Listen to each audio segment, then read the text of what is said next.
Halo semua, di sini saya akan menjelaskan mengenai peran audit internal dalam mengatasi kasus penipuan kredit fiktif di Bank Perkreditan Rakyat (BPR) di Indonesia. Jadi, di sini saya mengambil studi kasus yaitu kasus kredit fiktif BPR sebesar 500 juta kontraktor di Bojonegoro di Bui.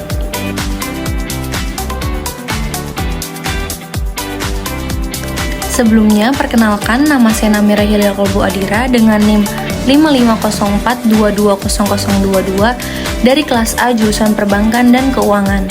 Baik, selanjutnya saya akan menjelaskan mengenai latar belakang atau kronologi dari kasus ini, di mana Kejari Bojonegoro ini kembali menjebloskan tersangka kasus korupsi kredit fiktif Bank Perkreditan Rakyat sebesar 500 juta. Jadi kali ini yang dijebloskan itu adalah seorang pengusaha konstruksi, di mana tersangka ini diketahui melakukan kredit ke Bank BPR Bojonegoro, namun hingga jatuh tempo belum juga melunasi kreditnya.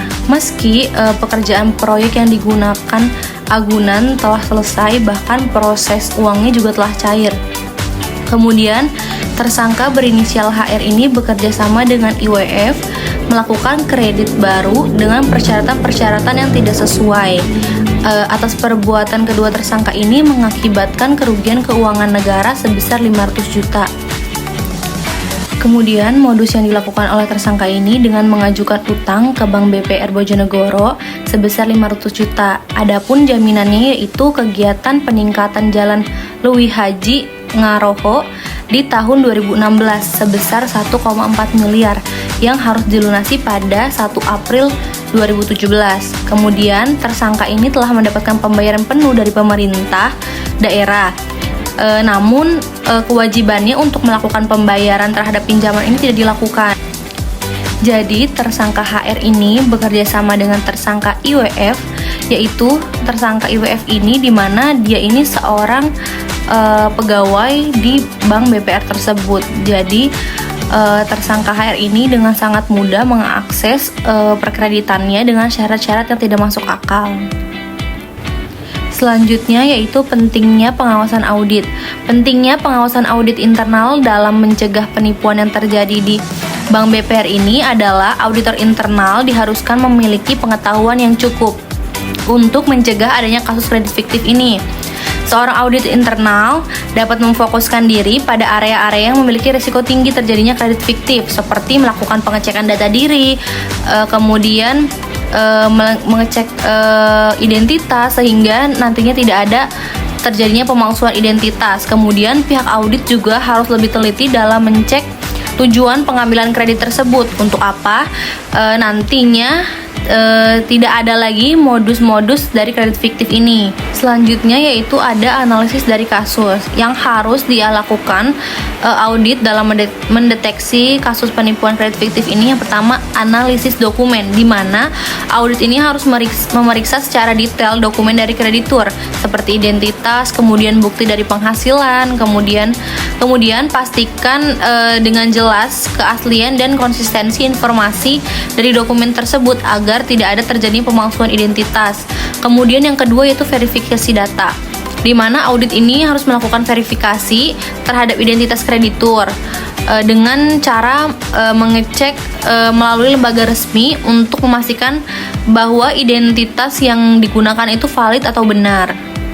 Selanjutnya yang ketiga yaitu audit data transaksi, di mana audit ini harus meninjau data transaksi kredit untuk mencari pola yang mencurigakan seperti pengajuan kredit yang tidak wajar dalam jumlahnya ataupun frekuensinya. Nah, di sini tuh audit harus meninjau atau memeriksa secara detail jumlah yang diambil dari si kreditur ini agar tidak terjadi kredit fiktif gitu. Selanjutnya yang keempat yaitu pemeriksaan latar belakang, di mana audit ini harus memeriksa latar belakang pemohon atau kreditur dengan cara melihat riwayat kredit dan perilaku pembayaran sebelumnya. Jika si kreditur ini memiliki atau sudah pernah mengajukan kredit sebelumnya, dilihat riwayatnya apakah dia melakukan kredit macet atau apa gitu, sehingga itu untuk meninjau pihak audit untuk memberikan kreditnya. Kemudian yang kelima yaitu wawancara pemohon, di mana audit ini harus melakukan wawancara secara langsung dengan kreditur untuk menginformasikan informasi yang telah diberikan selama pengajuan.